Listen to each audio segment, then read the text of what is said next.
എന്നല്ല ഞങ്ങൾ പറഞ്ഞില്ലേ, ഞങ്ങൾ ജയിക്കുന്നത് ജനങ്ങളുമായിട്ടുള്ള ഡീലിൻ്റെ ഭാഗമായിട്ടാണ്. CPM ഇപ്പോൾ കഴിഞ്ഞ തെരഞ്ഞെടുപ്പിലൊക്കെ എനിക്കെതിരെ ഉൾപ്പെടെ പറഞ്ഞിട്ട് നിങ്ങൾക്ക് എല്ലാവർക്കും അറിയാം. അത് ഇവിടുത്തെ ജനങ്ങൾക്കറിയാം ആരാണ് ജയിക്കേണ്ടത്. അവർക്ക് കൃത്യമായിട്ടുള്ള രാഷ്ട്രീയ ധാരണയുണ്ട്. ഇവിടെ മത്സരം ആരൊക്കെ തമ്മിലാണ്, അതിലാരാണ് ജയിക്കേണ്ടത് എന്നുള്ളത് ഇവിടുത്തെ ജനങ്ങൾക്കറിയാം. ജനങ്ങളുമായിട്ടല്ലാതെ വേറൊരു ഡീലും ഞങ്ങൾ ഉണ്ടാക്കിയിട്ടില്ല. കേരളത്തിൽ മൊത്തത്തിൽ എന്തെങ്കിലും ഡീൽ നടക്കുന്നുണ്ടോ ഈ കോൺഗ്രസ്? മൊത്തത്തിൽ ജനങ്ങളുമായിട്ട് ഞങ്ങൾ ഡീൽ ഉണ്ടാക്കിയിട്ടുണ്ട്. ഞങ്ങൾ ഇത്തവണ അധികാരത്തിൽ വരും. പ്രചാരണം പഴയ MLA ഇവിടുത്തെ പാലക്കാട് MLA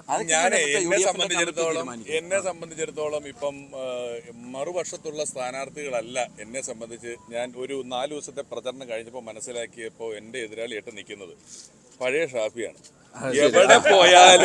എവിടെ പോയാലും തൊട്ട് കാണിക്കാവുന്ന ഈ റോഡിന് കല്ലിട്ടത് ഷാഫിയാണ്, ആ ലൈറ്റ് വെച്ച ഷാഫിയാണ്, ഈ കോളം ചെയ്ത് അങ്ങനെ ഇവിടെ ശ്രീകണ്ഠേട്ടൻ ഷാഫിയൊക്കെ നടത്തിയിട്ടുള്ള കാര്യങ്ങൾ പറഞ്ഞുകൊണ്ടാണ് അതുപോലെ ആവണം, അതുപോലെ ചെയ്യണം എന്ന് പറഞ്ഞുകൊണ്ടാണ് എന്നോട് പറയുന്നുള്ളൂ. എന്നോട് വേറെ ഒരാളുടെയും പേര് ആരും ചോദിക്കുന്നു. ഇറങ്ങിയപ്പോൾ ഒരു കാര്യം ഞങ്ങൾക്ക് രണ്ടാക്കും മനസ്സിലായി, അതിനേക്കാളും ബെറ്ററായി ചെയ്യും.